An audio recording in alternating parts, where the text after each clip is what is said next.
Today, we're diving into an ancient song, Psalm 136. And we're not just going to read it, we're going to take it apart. Because this isn't just a religious text, it's actually a masterclass in communication, something engineered for maximum impact. At the absolute core of this entire piece is this one single line. Think of it as the chorus, the anchor, the hook that you just can't get out of your head. But its real power isn't just that it's a great line, it's all about the repetition. Get this, the song has 26 verses, and that one line, it's repeated 26 times, once after every single statement that's made. Now that is not an accident. That is a brilliant and very deliberate design choice, and we're going to figure out exactly why. All right, so here's our roadmap. First, we'll look at that unforgettable refrain. Then, we'll walk through the story it tells, from the creation of the cosmos to a nation's great escape, their journey through the wilderness, and finally, how it all wraps up into an enduring promise.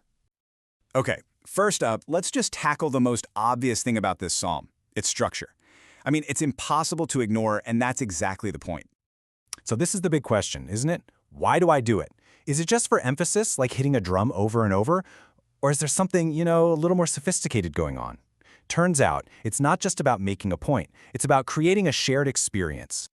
There's actually a technical term for this. It's called a litany. It's basically designed for call and response. Just picture it. A leader reads out one line, and then the entire community all together responds in unison with, "His love endures forever." It completely transforms a monologue into a community dialogue, and it just engraves that core message into everyone's memory.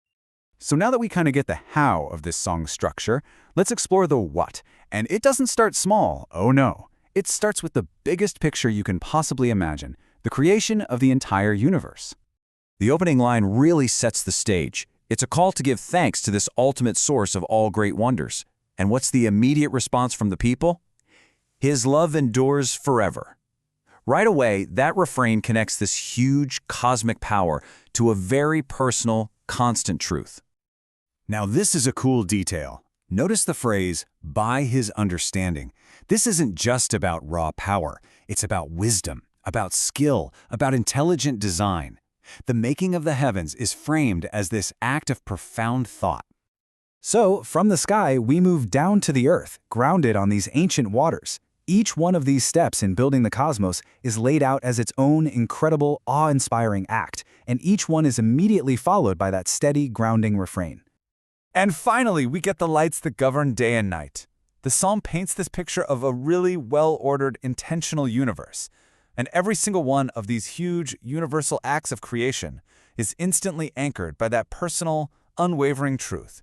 His love endures forever. The structure practically forces you to see the Creator's love in the creation itself. Okay, and this is where the psalm does something fascinating. It pivots. It zooms way in from the universal story of creation, which, applies to everybody, to the very specific historical story of one nation's liberation. So why the sudden shift? It's to show that the exact same principle, that same enduring love, isn't just at work on a cosmic scale, but also in the messy, chaotic moments of human history. And you can feel the shift in tone immediately. The actions here aren't gentle and cosmic. They are forceful, they are dramatic, and they are decisive. This is divine intervention on a massive scale, a story of rescue and payback, with each dramatic moment being underscored by that same unchanging promise of enduring love. The escape, though, that's not the end of the story. Not even close. It's really just the beginning of a whole new chapter, a long, challenging journey towards a promised future. This map lays it out perfectly, but this is no easy walk in the park. It's a story of guidance and protection through some serious hardship. You can see the progression, right? From the rescue in Egypt, through the miracle at the Red Sea, across a barren wilderness, and finally to the conquest for their inheritance. And at every single daunting step, that refrain acts like a steady drumbeat of assurance. And to make this history feel real, to make sure it doesn't just sound like a myth, the song names names. It actually calls out specific enemies, Sihon and Og, two powerful kings who were standing in the way. By throwing in these concrete details, the whole epic story gets grounded in tangible historical memory.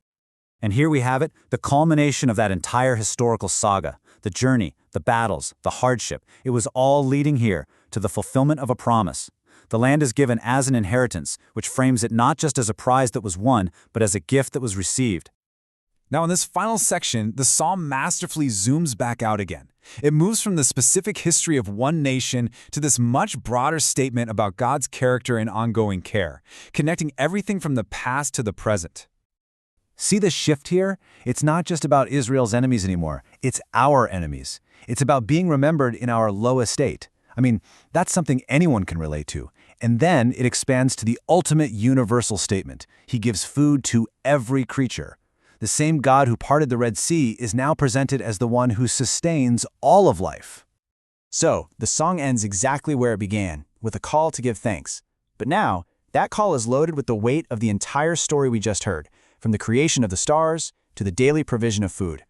The final refrain serves as the ultimate summary, saying that every action, big or small, cosmic or personal, is rooted in that one, single, unchanging reality.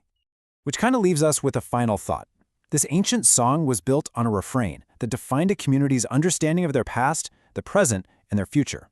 So it's worth asking ourselves, what are the refrains in our own lives? What are the phrases, the beliefs, or the ideas that we repeat, maybe without even thinking about it, that end up shaping our own stories?